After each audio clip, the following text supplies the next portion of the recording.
nouvel ère, on impose nos avis. Une seule frontière, on ose parler d'une même cause. Et si l'on se prenait en main, et si ensemble enfin, on décidait de meilleurs lendemains.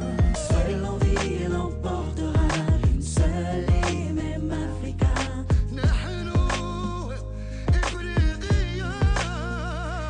Unité, seule la vie, l'amour, la joie, seul l'avenir nous portera. I love you, Mama Africa. I just wanna say, yeah, yeah, say, Africa be united. And I just want you to say, yeah, yeah, say, Africa be united. يسموها افريقيا يسموها القارة السوداء هذيك اللي عزيزة ليا واه يا ماما Pena Kotonga, on a trop saigné, pissé sang et larmes.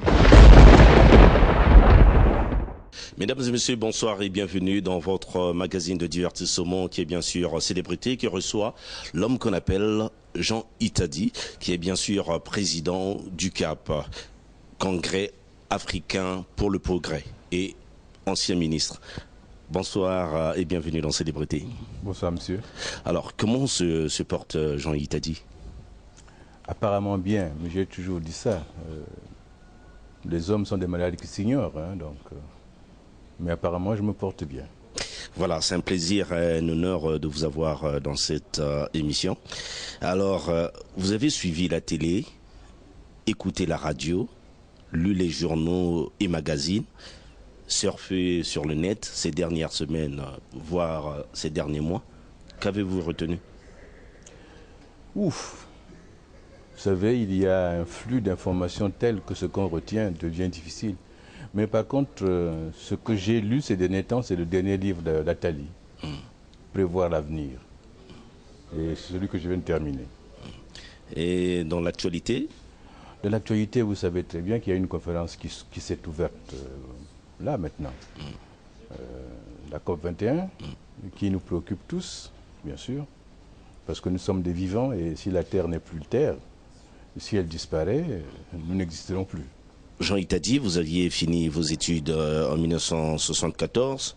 Vous Oui. êtes ingénieur économiste, Oui. avec un parcours bien fourni, plusieurs fois directeur, puis ministre.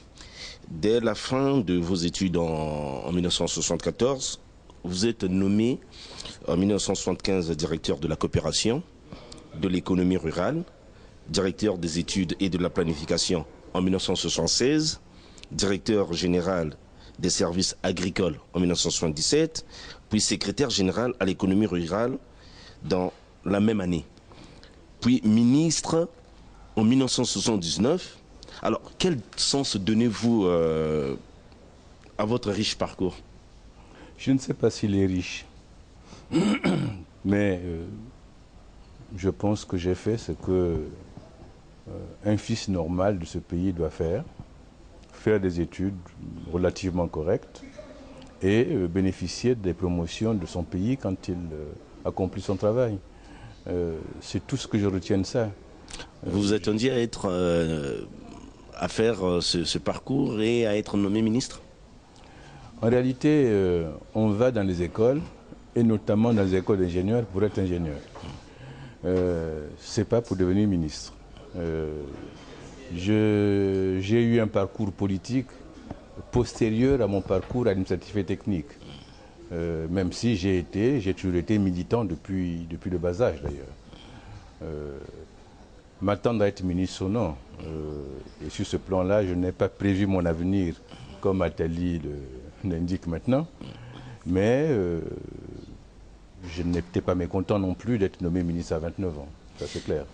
Voilà, alors vous aviez été directeur à l'époque du président Marine Ngouabi. Vous l'avez connu personnellement? Non, en réalité. Le président Ngouabi, nous l'avons vu de loin comme étudiant, donc comme contestataire. Hein, parce qu'il faut dire que... Contestataire? Ah oui, les étudiants de l'époque contestaient le pouvoir de l'époque. Hein. Nous estimions que Il n'était pas le pouvoir de l'époque assez à gauche, donc on le contestait. Mais je ne l'ai pas connu de près. Mais cependant, ce que j'ai entendu et appris de lui, c'est que c'était un monsieur qui avait des qualités exceptionnelles. Et il faut lui rendre hommage aujourd'hui. Alors, comment aviez-vous vécu sa disparition? C'est une catastrophe. C'est une catastrophe. Je me souviens, encore de ce jour-là comme aujourd'hui, je revenais d'un cours. Je venais donner un cours de sociologie. Et au sortir des cours, c'est le recteur de l'époque, le ministre Somambé Anaclé, qui me dépose chez moi. Et c'est en rentrant chez moi que quelques temps après, nous avons appris la mort du président Gouabi. C'est une affaire horrible. Alors, Jean Itadi, ingénieur économiste, qu'est-ce qui vous emmène en politique? Je dois dire que j'aurais pu y aller depuis. Mon propre père était militant. Il était membre du PPC à l'époque et il était très porté vers la gauche. Il a été arrêté pendant l'époque coloniale 3 fois. Et évidemment, il ne voulait pas que je fasse la politique. Tout sauf la politique. Mais très vite, au collège, je me suis engagé dans le mouvement des élèves et étudiants et ça n'a pas arrêté. Jusqu'aujourd'hui, ça n'arrête pas de toute façon. Et la contestation? Toujours la contestation. Donc, réellement, vous aviez adhéré à un parti? À ce moment-là, non, j'ai adhéré à un parti, le premier parti comme tel qui m'a mis en son sein, parce que je n'ai pas fait une demande d'adhésion à ce moment-là, c'était le PCT. En quelle année? En 1979, à l'occasion du 5 février, je n'étais pas membre du PCT. Et je me trouvais à l'étranger et je me suis retrouvé avec un certain nombre de collègues dans une liste de membres du parti exceptionnel, dont je peux citer quelques-uns, Pierre Moussa, Clément Mirassa et autres. La légende même dit que vous aviez bâti la stratégie du PCT. Oh, bâti non, j'ai contribué avec Pierre Moussa, Babassana, Tibambelela, à la rédaction de ce qu'on appelle la stratégie dite autocentrée, autodynamique. Et j'ai été effectivement un des propagandistes, on peut dire comme ça. Mais ce n'est pas moi qui l'ai conçu tout seul, c'est un travail d'équipe. Alors, si on vous demandait à qui devez-vous votre carrière politique? À beaucoup de choses, beaucoup de circonstances. Mais il est évident que j'ai été nommé ministre par le président Sassou. Donc à César, ce qui est à César, c'est le premier qui m'a nommé ministre. Le dernier qui m'a nommé ministre s'appelle le président Pascal Lissouba. À César aussi, ce qui est à César. Et si vous me demandez qu'est-ce qui a fait que vous fassiez les études que vous avez faites, c'est Pascal Lissouba qui m'a amené à les faire. En quelle année? Pascal Lissouba, indépendamment de tous les liens off-record que nous avions, a été aussi mon professeur à l'université. Ah bon? Oui. Donc on peut dire il a contribué... Il a beaucoup influencé ma carrière. Alors en 1979, vous êtes nommé pour la première fois ministre de l'économie rurale. C'est ça. Comment avez-vous vécu cela? Bon, d'abord dans mon cas, je ne m'y attendais pas. J'ai été appelé par le Premier ministre Louis-Sylvain Goma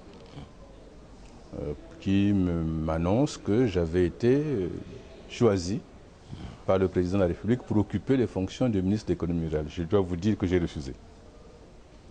Ah bon? Et il m'a dit, vous étiez directeur général dans ce ministère, secrétaire général dans ce ministère, vous n'avez aucun prétexte. Il n'y a ni l'âge, ni l'expérience. Rien ne peut autoriser que vous refusiez. Et j'ai dit, mais il y a là un collègue brillant qui occupait ce ministère, le ministre Marius Mombenga. Il n'y a pas de raison que je le remplace, puisque c'est un monsieur de qualité.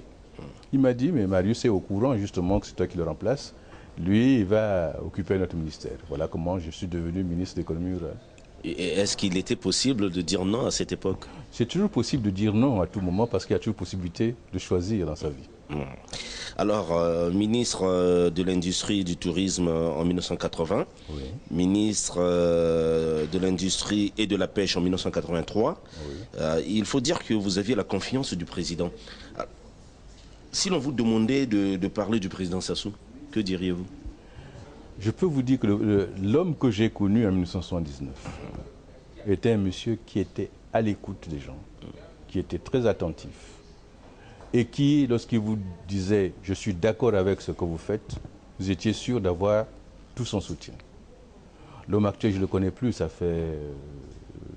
Vous savez, j'ai été exilé, je suis rentré au pays, le pays a changé, il est même devenu différent. Donc je ne peux plus parler du président Sassou actuel, mais le président Sassou de l'époque, je le connaissais bien, oui, tout à fait. Le président Denis Sassou Nguesso d'aujourd'hui, est-il différent de celui que vous avez connu? Je pense bien, oui. D'abord, il a pris de l'étoffe, peut-être aussi de l'âge. Et on gagne toujours avec le temps, en qualité et en défaut, de toute manière. C'est humain, ça. Quelle qualité vous aimez chez le président Sassou? L'écoute. Parce qu'il avait une capacité d'écoute. La possibilité de ne pas agir dans l'urgence, c'est une qualité importante, que d'ailleurs je lui envie. C'est des qualités importantes. Que reprochez-vous à Denis Sassou Nguesso d'aujourd'hui? À ça, j'ai eu l'occasion de lui dire, à lui-même. Ah bon? Oui. Dans quelles circonstances? Oui, il a eu l'occasion de me faire l'amitié de me recevoir, donc j'ai eu l'occasion de lui parler. J'aurais souhaité qu'il soit plus attentif au Congo d'aujourd'hui, à la demande du peuple, à ce qu'on veut, et notamment aux sollicitations, parce que ce pays a besoin d'avenir, il a besoin d'un futur, il a besoin d'un futur réel, il a besoin d'emploi et de formation pour les jeunes, il a besoin de paix et de sécurité pour tout le monde. Et j'aimerais qu'il soit attentif à tout ça, parce que nous ne pouvons plus nous permettre de brûler ce pays.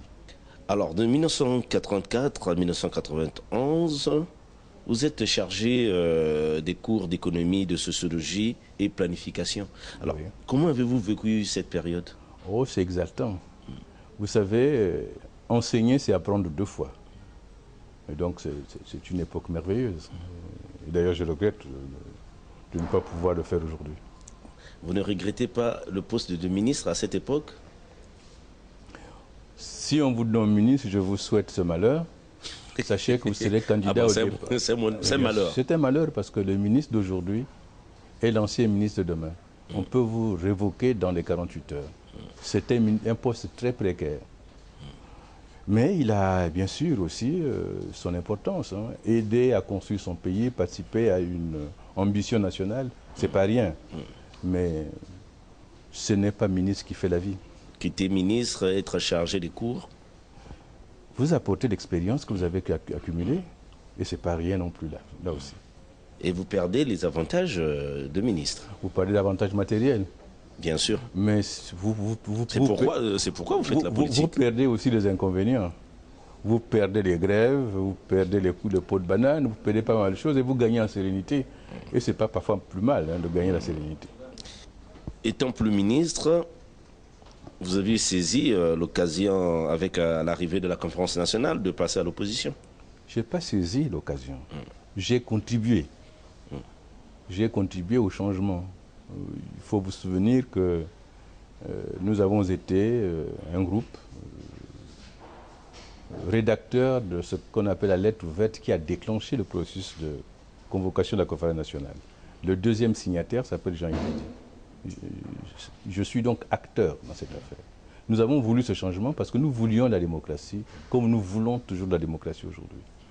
Il est évident que le Congo ne pouvait plus continuer avec un système de parti unique. Il y avait besoin de respirer et le multipartisme s'imposait dans ce pays. Alors, juste un détail pour les nombreux téléspectateurs qui nous suivent au Congo et à travers le monde. Jean Itadi était-il membre du bureau politique du Parti congolais du travail ou juste membre du PCT? Je n'ai été ni membre du comité central, ni a fortiori membre du bureau politique. J'ai été appointé membre du Parti simple et peut-être que le PCT n'a pas trouvé suffisamment capable ou méritant pour être plus que membre du Parti simple. Mais c'est déjà pas mal. Parce qu'on me le rappelle souvent, mon passage au PCT, même si je n'étais que membre du Parti simple. Alors, à l'approche de la conférence nationale, vous faites partie de l'UNDP. C'est quoi l'histoire de ce parti?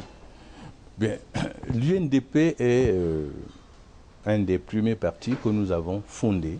Je dis bien que nous avons fondé avec un certain nombre de camarades. Je cite, j'espère que je n'en oublie pas certains qui vont m'en vouloir, mais avec Tisser Chikaya, avec Christophe Mukwege, avec Jean-Pierre Lekoba, avec Joseph Gamanzori, on était 5 ou 6 à avoir créé l'UNDP et qui va vous recevoir dans les réunions qui vont suivre Pierre Nzé, Victor Tambatamba et d'autres. Mais les premiers créateurs, c'est ceux que j'ai cités avant. Donc le président Pierre Nzé, président de ce parti, ne faisait pas partie? Non, Pierre Nzé a adhéré à l'UNDP le même jour d'ailleurs que Pascal Lissouba. Mais nous avions créé le parti avant. Alors en 1991, vous êtes secrétaire général aux relations extérieures du RDPS. Là encore, c'est quoi la petite histoire? Qu'est-ce qui vous liait au RDPS? Disons pourquoi vous avez créé le RDPS. Le RDPS est né de la scission de l'UNDP. Nous nous sommes trouvés confrontés à un problème de gouvernance. Le parti créé, nous avons décidé que le président de ce parti serait Pascal Lissouba. Il fallait mettre en place le bureau et nous avions, en ce qui me concerne, j'avais un candidat en la personne de Jean-Pierre Tissé Chikaya que je soutenais pour être secrétaire général de ce parti. Il y a des camarades qui n'ont pas voulu de cela. Et nous avons estimé que nous ne pouvions pas nous priver des qualités de Jean-Pierre Tissé Chikaya comme secrétaire général. Et c'est comme ça qu'avec Jean-Pierre, avec Demba Tello, avec Mbéry Jean-Pierre Lekoba et d'autres, nous avons décidé de créer le RDPS. Et j'en étais numéro 2. Donc dans l'UNDP, vous soutenez Tissé Chikaya devenir secrétaire général de ce parti? Oui, absolument. D'autant que c'est il y avait combien de courants? On était à la naissance du parti. Ah d'accord. On était à la naissance du parti, mais il était naturel que Jean-Pierre Tissé Chikaya soit le numéro 2 après Pascal Lissouba. C'est naturel. Donc d'autres soutenaient Pascal Lissouba? Il y en a même qui me soutenaient moi, que je trouvais sacrilège d'ailleurs. Donc après le RDPS, alors qu'est-ce qui a fait que vous puissiez quitter le RDPS? Alors à un moment donné, à tort ou à raison, il y a eu un rapprochement du RDPS avec ce qui deviendra l'URDPCT par la suite. Et ce rapprochement ne nous paraissait pas concevable. Pourquoi? Parce que le RDPS, comme l'UNDP, c'était des partis qu'on disait sociaux-démocrates. À l'époque, le président Kolela, qui disait le MCDDI, se disait libéral, et il était libéral. Et moi, je trouvais que c'était pas compatible. Notre place était à gauche. Ça ne pouvait pas être dans un mélange qui n'était pas tout à fait clair. Et nous avons dit à Jean-Pierre, on garde l'amitié, mais si vous devez dériver là-bas, nous ne partirons pas avec vous. Et c'est pour ça que nous avons créé le mouvement africain pour la renaissance et la solidarité. Mars. Donc le numéro 2 que j'étais, le numéro 3 qui était Jean-Pierre Lekoba et d'autres, nous avons créé Mars. Le numéro 1 était Tister, numéro 1. J'étais le numéro 2 du RDPS, mais quand nous avons créé Mars, moi qui étais numéro 2, plus le numéro 3 qui était Jean-Pierre Lekoba et d'autres, nous avons créé le mouvement africain pour la renaissance et la solidarité. Et en 92, vous avez créé ce parti. Et après? Après ce parti...